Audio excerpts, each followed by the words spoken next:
At SHOT Show 2024, Canik Firearms announced that they were working in collaboration with Terran Tactical Innovations to produce the newest iteration of their full-size polymer frame striker fire handgun.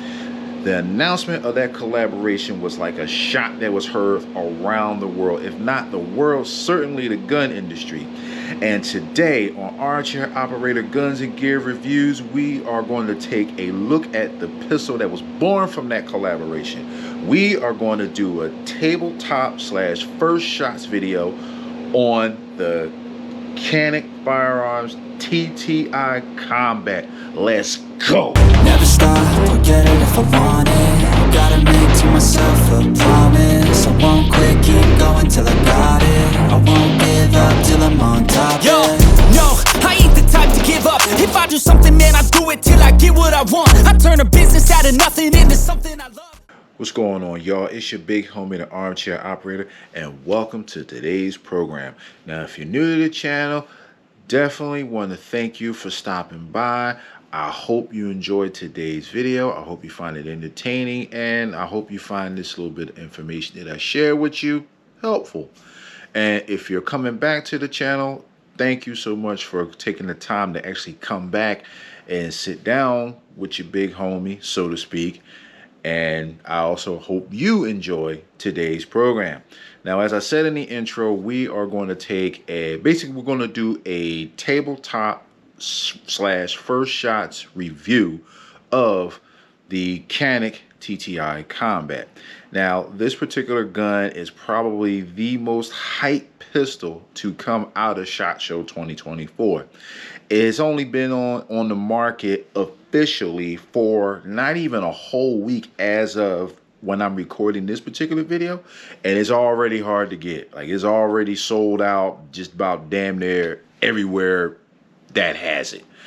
So that said, I was very fortunate to be able to get the TTI Combat.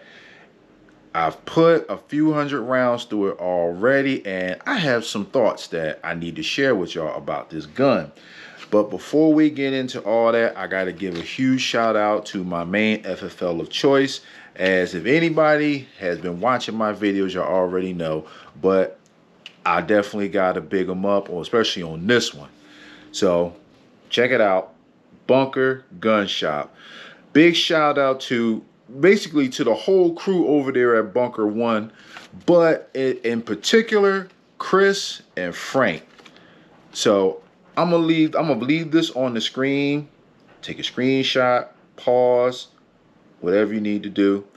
They carry a lot of good firearms, and hell, they got this, the TTI Combat. I don't think they have any more in stock, but I'm sure that they're going to be getting some. So if you're looking to place an order, definitely hit them up. They do ship to out-of-state FFL, so if you're in another state, hit them up. Hit them up.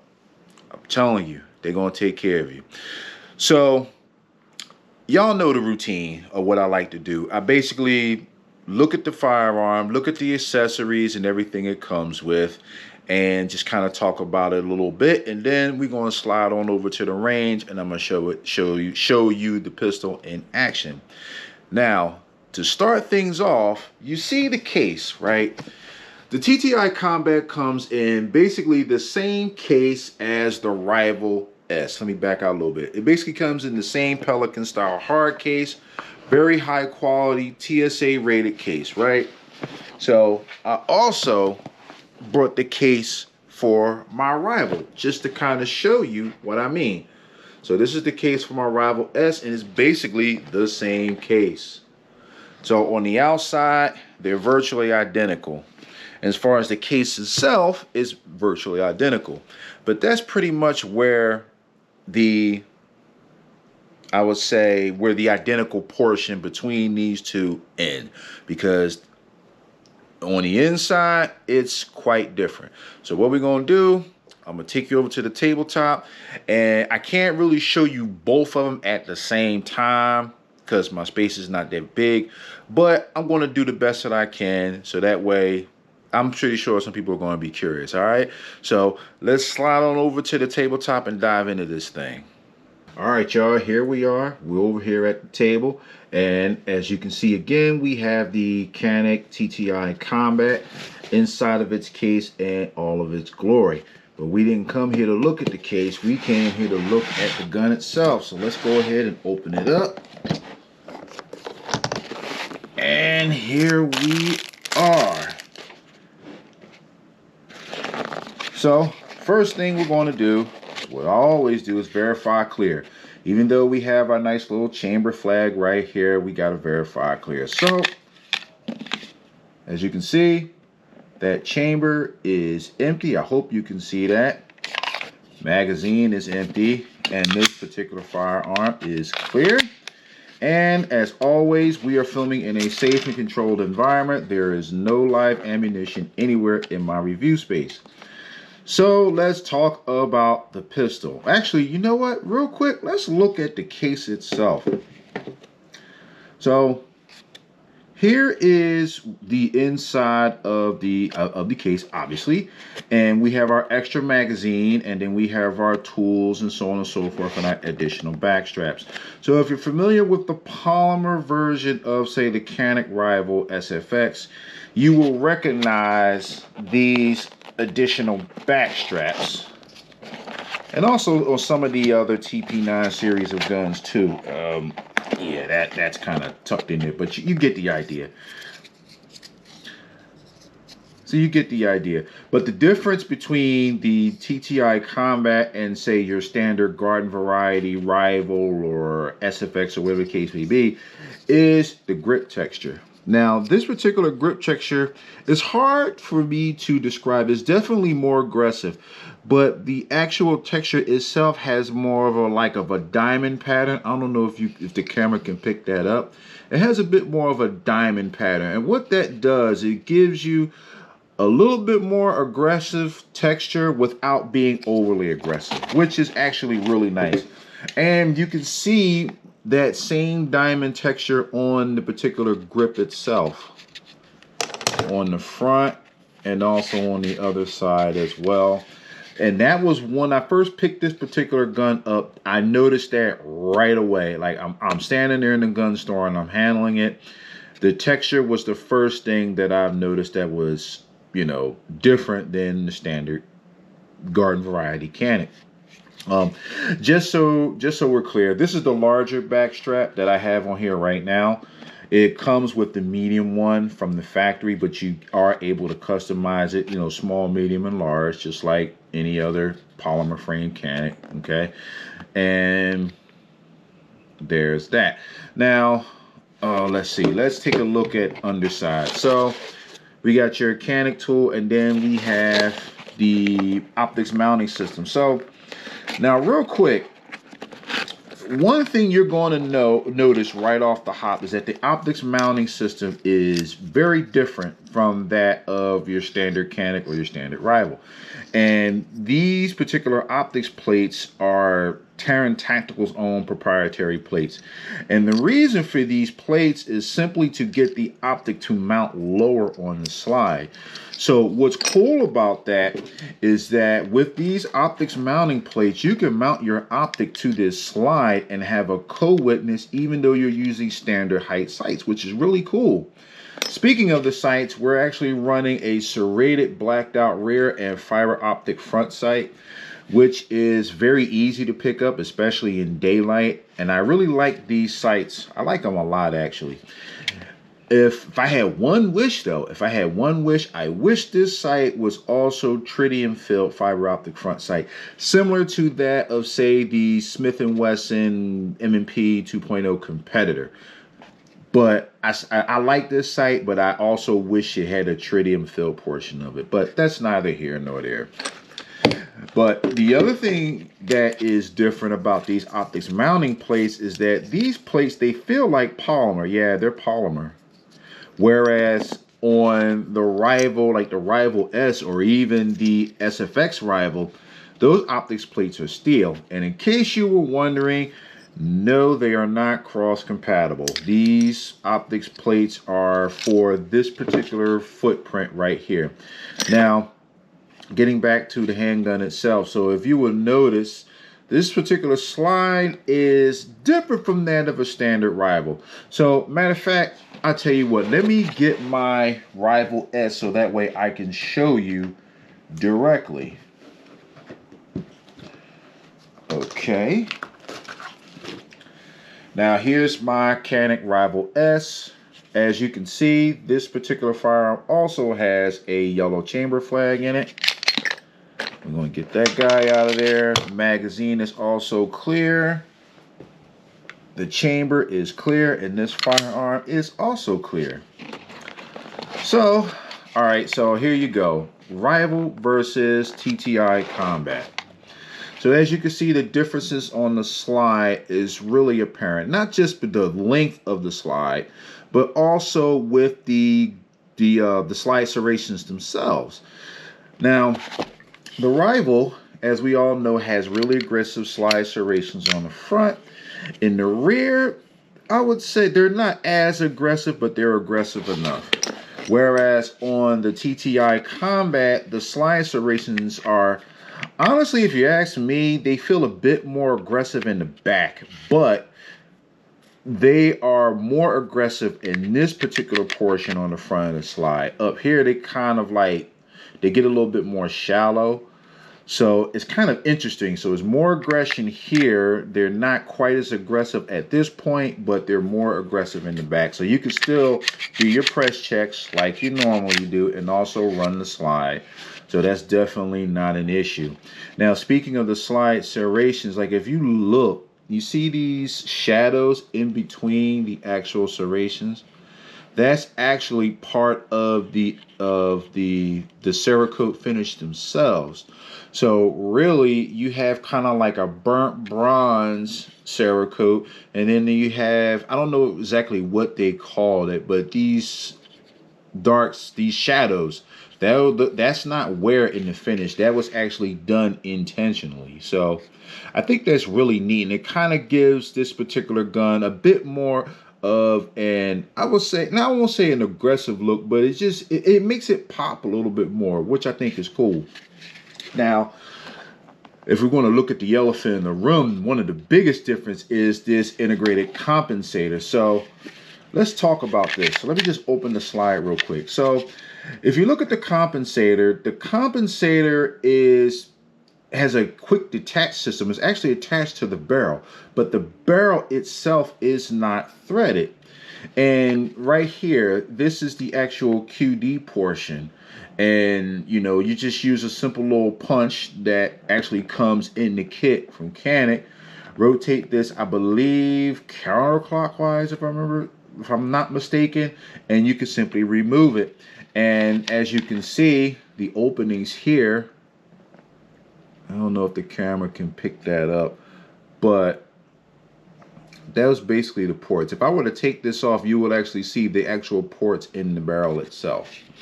I think that's really cool. The good thing about that is that this is not a threaded barrel.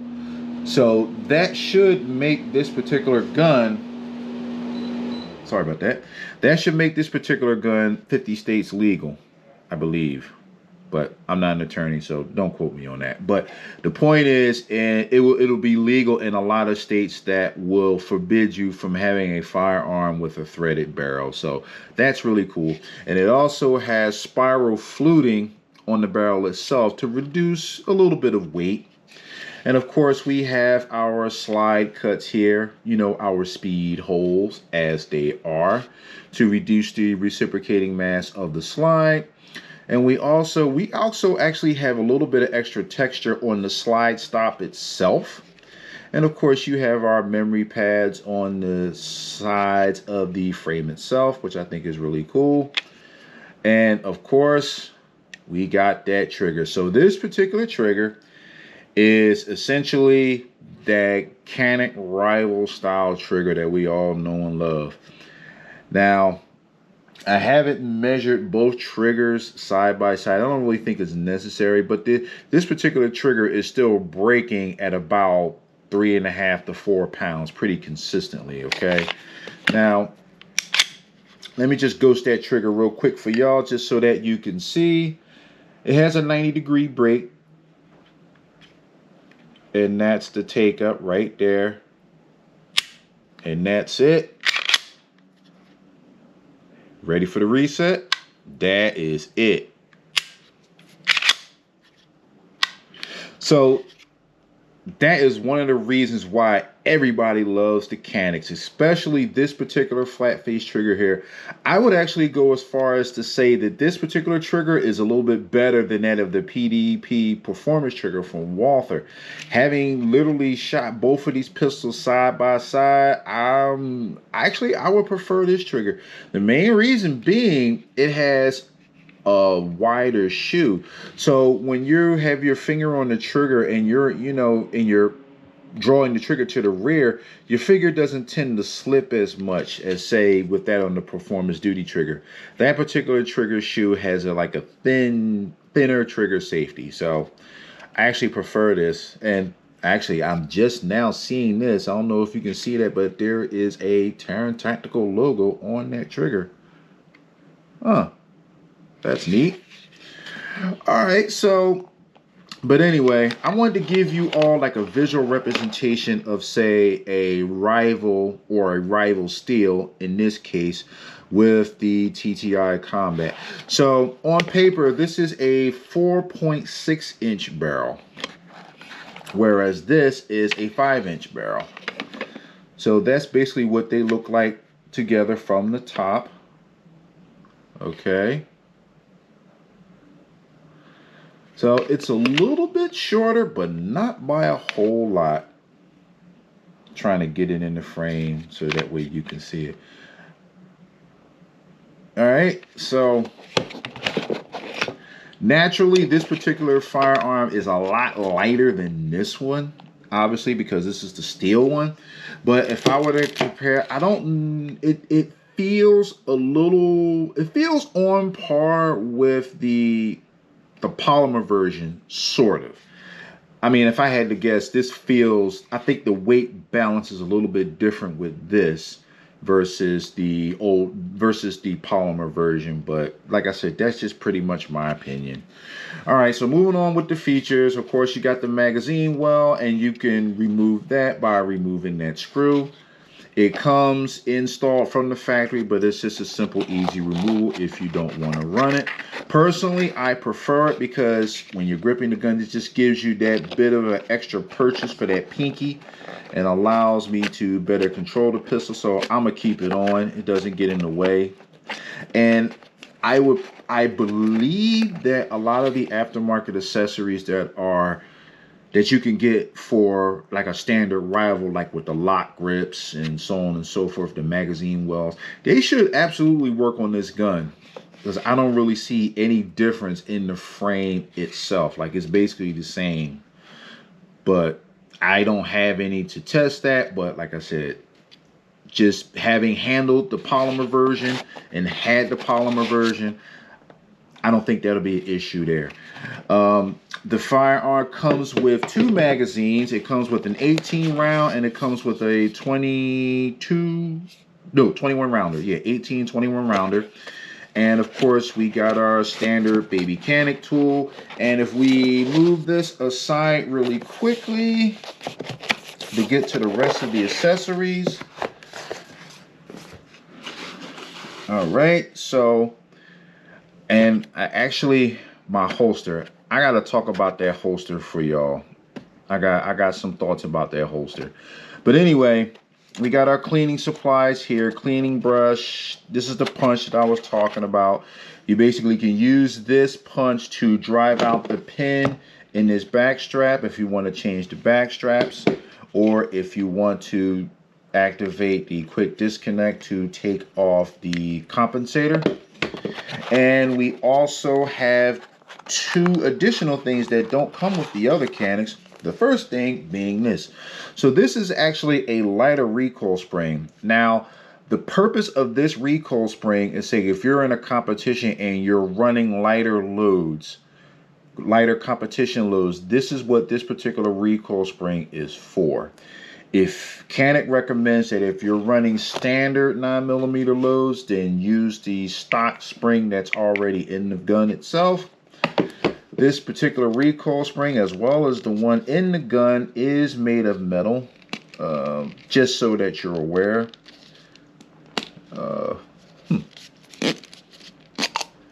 Okay. So this is the spring.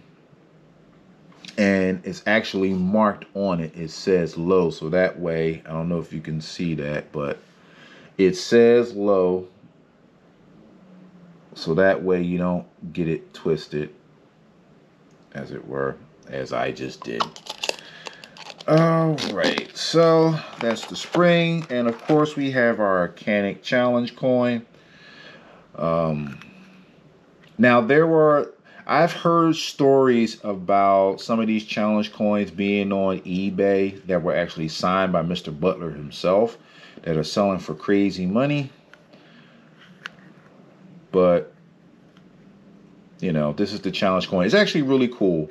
And I can see why people would absolutely want this challenge coin, especially if you're into collecting collectible guns. And, you know, the guns from Terran Tactical Innovations, they are they are regarded as collector's pieces by many. But anyway, let me go grab that holster and I'll be right back. And we're back, and I have the holster. So this is the holster that comes with the TTI Combat, and this is the holster that comes with my Rival Steel. This particular holster is actually the same holster that comes with, the polymer version of the Rival. And you can see just visually, it's quite different. The thing that I really like about this holster is that you had that additional speed cut here, so that way it will allow for drawing and reholstering the pistol that much quicker. And plus you have this adjustable retention screw here, and that you can actually activate it without a tool, which I think is actually very neat. And it's superior to having to, to this. You have to use a screwdriver in order to adjust that. With this, you can basically adjust it on the fly. And this particular portion is the same. And not only that, this holster just feels a bit more solid to me. And, nice texture. But anywho, that's basically it as far as the accessories and everything. This video is already getting a bit too long. So what we're going to do, we are going to slide on over to the range, and I'm going to give you my initial impressions of how I feel about the pistol. And then we're going to come back here and we're going to close it out. All right. So let's head on over to the range. What's going on, y'all? Welcome to the first shots of the Canik TTI Combat. Got the target sitting up there at 7 yards. We are loaded up with what are we loaded up with? 124 grain. This is what we're shooting today. So this is going to be a first shot, so it's going to be kind of interesting. So let's do it.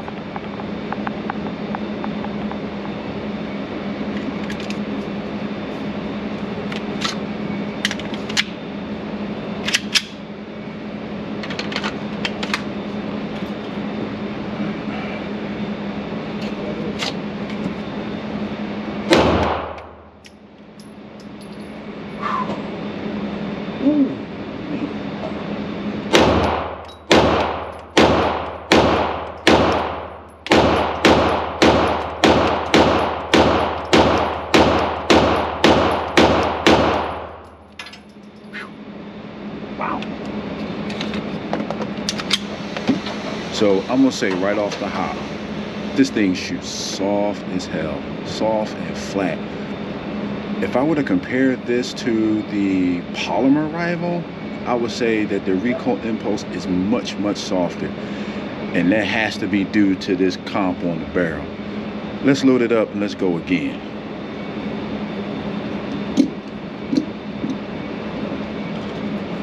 This time we're just gonna run off 10 rounds right quick.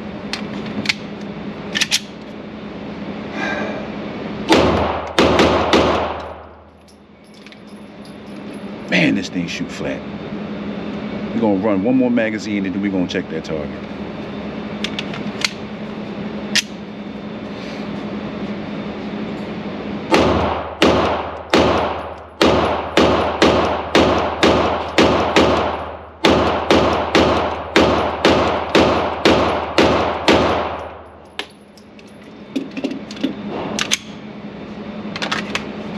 let's check the target.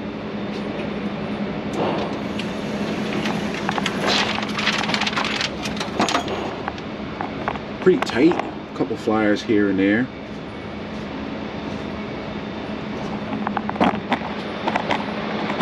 So far, my initial impressions is this thing is definitely worth the hype. So far, so good, but we got to keep running it just to be sure.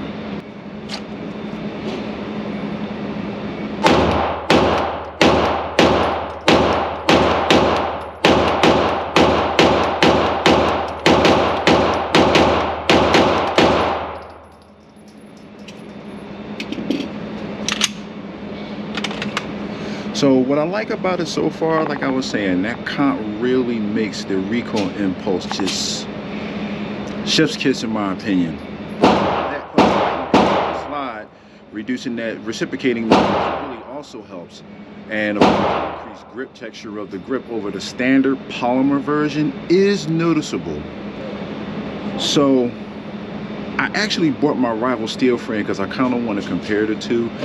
I can basically tell that the Rival S is going to be a softer recoil impulse, but I don't know if it's going to be as flat, but we shall see.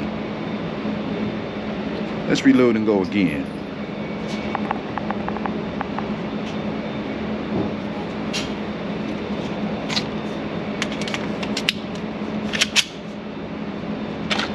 Oh, in case if y'all wonder, I am using Canik's holster system for this first trial, so that's why I'm drawing from the holster, in case y'all was wondering.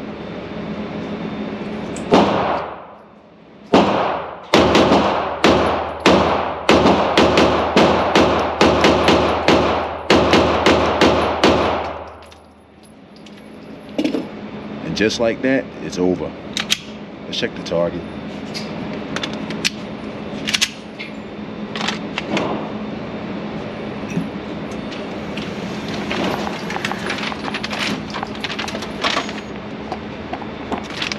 This is basically what we were going here. It's going for a couple flyers here and there, but for the most part, money.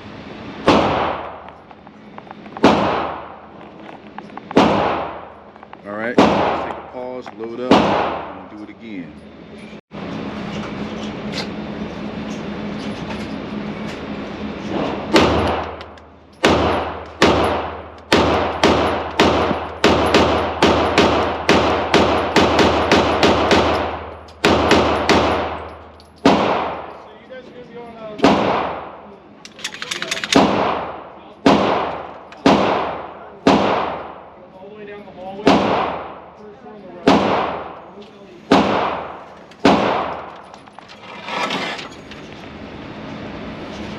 Nice tight groupings.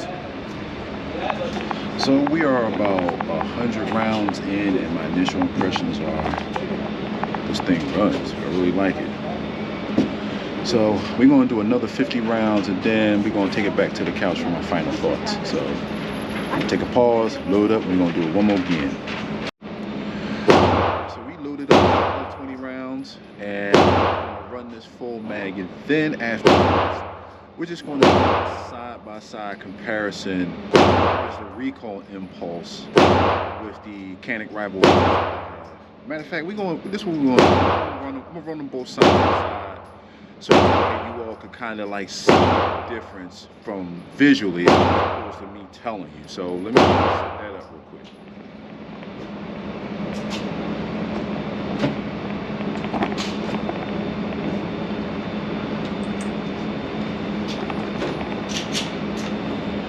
All right, so we're running the TTI first up.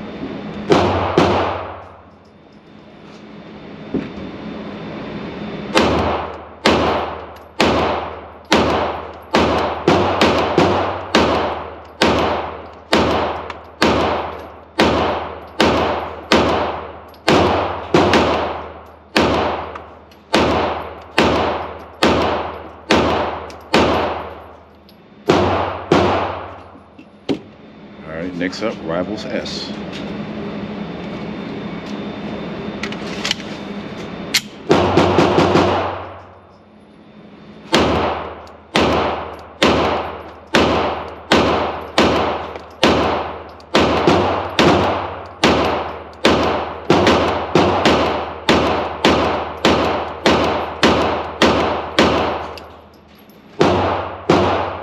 So I don't know if you can see that. Even though the rival edge is soft, technically because it's heavier, you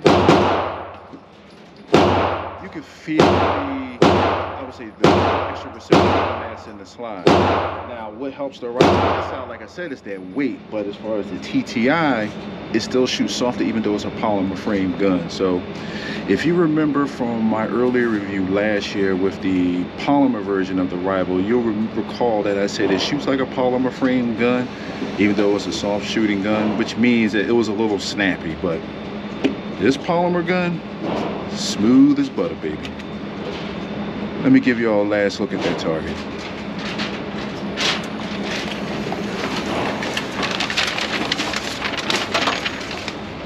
So as you can see, this was both of them. Nice, tight, and we see daylight. That's what we like to see. So let's head on back to the couch so I can give you all my final thoughts. And we're back. So to close things out, I really enjoyed shooting the Canik TTI Combat. And it is, like I said, I don't know if I said this before, but it is the softest shooting polymer frame gun that I personally have ever shot. When I first heard that this particular gun is going to be, you know, a polymer frame pistol, I didn't really know what to expect at first. Like, I knew it would shoot a little softer than that of like your standard rival because of the compensator and the slightly shorter slide and all that. I just didn't know about how much. This particular gun is noticeably softer shooting and flatter, at least in my opinion. Now, if I were to compare it to the rival steel, now this is where it gets interesting. The rival steel has a softer recoil impulse because of the weight of the steel frame, but the TTI Combat is flatter shooting. So, I mean, take that for what you will. If you have both or if you shot both, you may feel differently. But at least to me, today on the range, that's what I get from it. So I say all that to say this. The hype surrounding this gun is very much justified. I only have a couple hundred rounds in, and we didn't have any issues on the range, as you can see. But at least for right now, I would 10 out of 10 recommend getting this pistol. If you can find it at your local FFL. If you can't find it, give them a call. I'm sure there will be more coming in at some point in the future. So this gun, man, like I said, this thing is good. To be able to get into a gun that has some Terran tactical ingenuity built into it for sub $1,000 is worth it. It's worth it. So check it out. One last time, the TTI Combat. So, what are your thoughts on the Canik TTI Combat? Have you had a chance to manipulate the gun? Have you shot the pistol? What do you think about it? Let me know down in the comments and let's get this discussion popping, y'all. So, and as always, if you enjoyed today's video, please let me know by hitting that like button, hitting that subscribe button. I definitely have more videos coming out, more things in the works for y'all. Of course, like I said, I got to do a 1,000 round update video. I got a few update videos that I'm actually working on, and I got an optic review coming up too. So, like I said, subscribe to the channel. Your boy got you covered. I got some good stuff coming for y'all. So anyway, I'm going to end it there. Thank you so much for watching. This is your boy, and I'm out, y'all. Peace.